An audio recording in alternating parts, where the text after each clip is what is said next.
பிரியமானவர்களே, ஆண்டவராகிய இயேசு கிறிஸ்துவின் நாமத்தில் உங்கள் யாவரையும் வாழ்த்துகிறேன். இந்த நாளுக்குரிய வேத வசனம் யோவான் 15:8. நீங்கள் மிகுந்த கனிகளை கொடுப்பதினால் என் பிதா மகிமைப்படுவார், எனக்கும் சீஷராய் இருப்பீர்கள் என்று இயேசு சொன்னார். பிரியமானவர்களே, நீங்கள் கர்த்தருடைய பார்வைக்கு அருமையாய் இருக்கும்போது நீங்கள் அருமையான கனிகளை உள்ளவர்களாக விளங்கும்படி கர்த்தர் உங்களுக்கு உதவி செய்வார். கனி தரும் ஜீவியம் கர்த்தரை மகிழ்விக்கிற ஜீவியமாகும். உங்களால் மற்றவர்களும் பயனடைவார்கள். ஏறக்குறைய 500 ஆண்டுகளுக்கு பிறகு யோசேப்பின் சந்ததியாரை மோசே ஆசீர்வதிக்கும் போது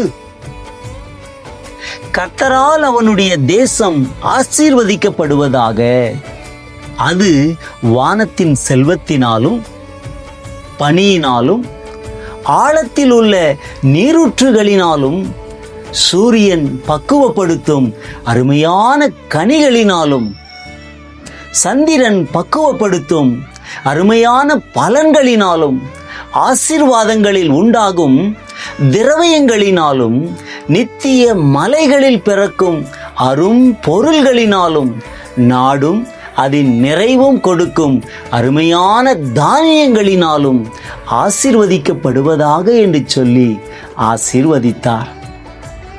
அதுபோல இந்த நாளிலே நீங்கள் அருமையான ஆவியின் கனிகளை கொடுக்கும்படிக்கு தேவன் வாஞ்சியோடு இருக்கிறார்.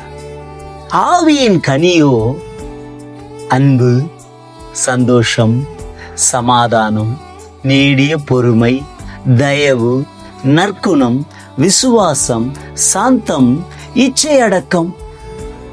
நீங்கள் இப்படிப்பட்ட கனிகளை கொடுக்கும்படி பிதாவே திராட்சை தோட்டக்காரராய் இருக்கிறார்.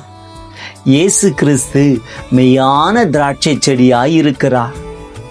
நீங்கள் போய் கனி கொடுக்கும்படிக்கும் உங்கள் கனி நிலைத்திருக்கும்படிக்கும் உங்களை ஏற்படுத்தியிருக்கிறார். ஆகவே உங்களுடைய கனியுள்ள ஜீவியத்தை கர்த்தர் கண்டு களிகூரட்டும்.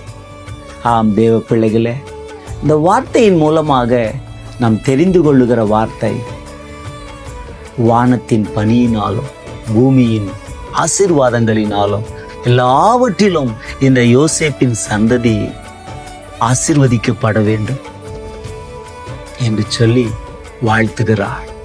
அதே போல தேவனுடைய பிள்ளைகளே, இன்றைக்கு நாமும் ஆண்டவருக்கு கனி கொடுக்கிறவர்களாய் வாழ வேண்டும் என்று அவர் விரும்புகிறார். நம்முடைய வாழ்க்கை மற்றவர்களுக்கு கனியுள்ள வாழ்க்கையாய் இருக்கட்டும். செபிப்போமா? அன்பின் பரலோக பிதாவே, இயேசுவின் நாமத்தில் உமக்கு நன்றி சொல்கிறேன். இதோ இந்த வார்த்தையை கேட்டுக்கொண்டிருக்கிற ஒவ்வொரு பிள்ளைகளுடைய வாழ்க்கையிலே கனியுள்ள ஜீவித்தம் உண்டாக முடியாது நான் செபிக்கிறேன். கனி கொடுக்காத மரத்தை வெட்டி போடுகிறேன். கனி கொடுக்கிற மரத்தை மிகுந்த கனி கொடுக்கும்படிக்கு அதை சுத்தப்படுத்துகிற தேவனே, இந்த வார்த்தையை கேட்கும்போது ஒவ்வொருடைய வாழ்விலே கனியுள்ள ஜீவித்தம் வாழ உதவி செய்யும்படியாக செபிக்கிறேன், ஆசீர்வதிக்கிறேன்.